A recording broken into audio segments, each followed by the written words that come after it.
huge confidence boost, won the opening round of Supercross, but I like what I'm seeing out of him tonight. He is really fluid. He is very confident. He is dialed in.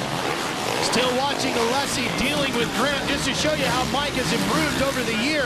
The first two races, Anaheim 1 and Phoenix, he racked up an 11th place finish both nights. Then on to Anaheim 2, he got 9th, and Houston a week ago, a 7th.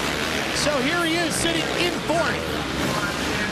And Josh Grant, the winner in Anaheim 1, tied for 2nd in the points. He needs another top 5 or better. Jeffy's had a top 5 in each of the 4 rounds this year. As we're on lap 6 of 20, last time across the stripe, our leader was a 49.5. Chad Reed at 50.1, 6/10 of a second off. So Chad Reed really has got to knuckle down and put it together if he wants to make a run for the win here tonight. Grant right behind Alessi. Grant came into the year. Here he is with the move on Alessi. Oh, a little bit of contact there. And both riders stay upright and continue on, but no change of position. Now to the inside again, more contact. Boy, that's some heavy beating and banging. And Andrew Short comes through on the Honda, and Alessi loses 2 spots. Well, all 3 of these riders have a reputation of making some hard passes. Andrew Short right in the middle of it. Jeff, do you consider that a clean but hard pass? I consider that Supercross racing, Ralph. That's what you have to do on a track like this. And now Alessi losing more positions as Ivan Tedesco comes through as well in the number 9 Honda. And you can see what that can do for a rider's mental state. Completely shook Mike Alessi up. Boom, boom, boom. Dropped 3 positions on that 1 lap. And he's got Kevin Windham and Josh Hill breathing down his neck now. Yeah, great start for Alessi, yes. But he really, midway or close to the midway point here, has really backed off. And like he said, it's tough to be in the same racing shape as these riders because they're not recovering from the massive injuries that he's had. He's in 7th right now. Windham rides in 8th. Windham finished 2nd in the championship a year ago to Chad Reed. Came into this season, the veteran rider, one of those hotly considered a title contender. As we go back to the front, and James Stewart putting on another incredible performance in this 2009 season. Well, you know, James is making it look easy, Jeff, but it hasn't been all smooth for Stewart so far tonight. Well, Stewart sometimes the master of just threading the needle, and right here, so close. That could have ended the night, ended the championship. You see, he tried to get right there and catch that rut as he took off. And, you know, this is a rocky, gravelly soil. The tires just busted loose. But Stewart, how many times have we seen him throughout his career pull off, you know, situations like that?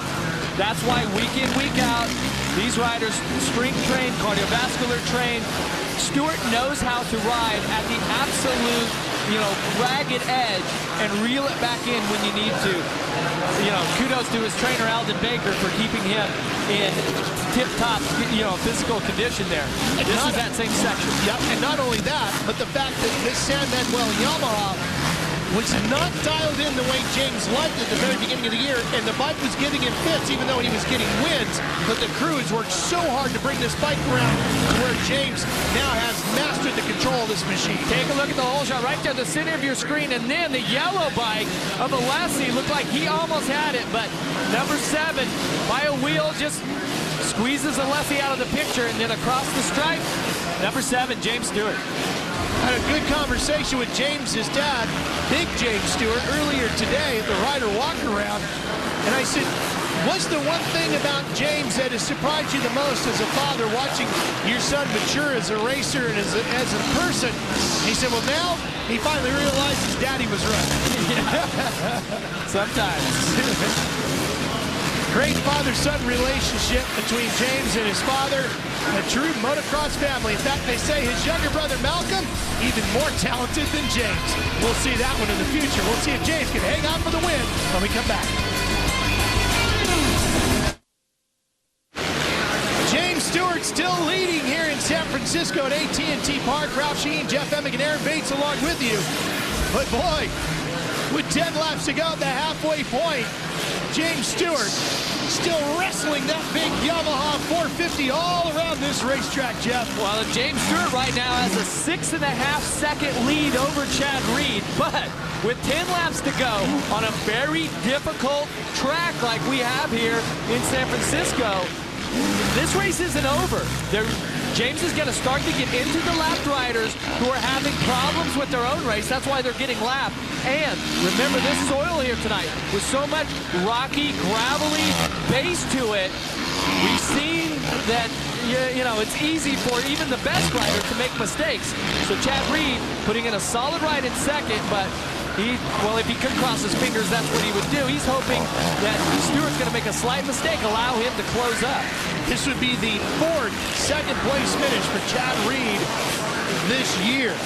And you know, one thing that's interesting about the racing here in San Francisco is the first race was held here back in 2003 and was won by Ricky Carmichael. And every year, Aaron, here in San Francisco, the winner has come from Florida, and it could happen here again tonight since that's where James Stewart lives.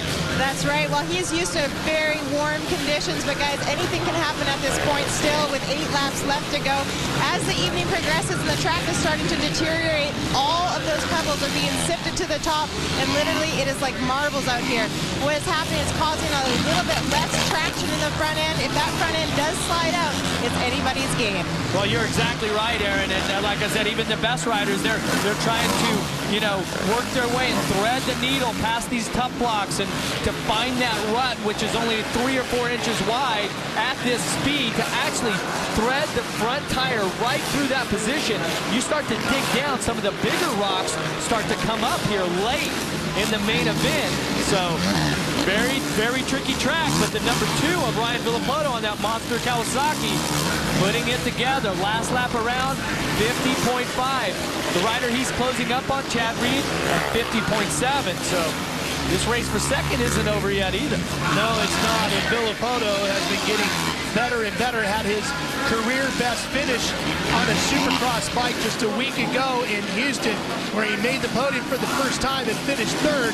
He might improve that if he can catch up to Reed and take over second. And how about Josh Grant here, 33, Toyota Yamaha. Been in the top 5 every race, plus a win at the opening round. As a rookie, phenomenal season so far. Riding for Joe Gibbs Racing, the Hall of Fame football coach. Well, and what comes to mind when you think Joe Gibbs? Team building.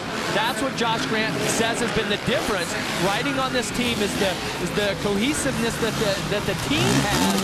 Now everybody works together is what is really helping him in his rookie season in Supercross. Coach Gibbs' son Coy runs the Supercross effort. Here's the battle for 6th position. Kevin Windham and Ivan Tedesco. Windham just in front of him. As we fade into some of the Team Honda riders here. Actually, Kevin Windham 14 on the Geico Power Sports Honda. Tedesco Red Bull Honda, which is considered the factory team. Geico team is a support team. But remember, last year it was Kevin Windham was the supreme Honda rider. And just in front of them there, you see him to the far right of your screen, Andrew Short, another one of the Red Bull factory Honda riders. And for the Big Red, it has been a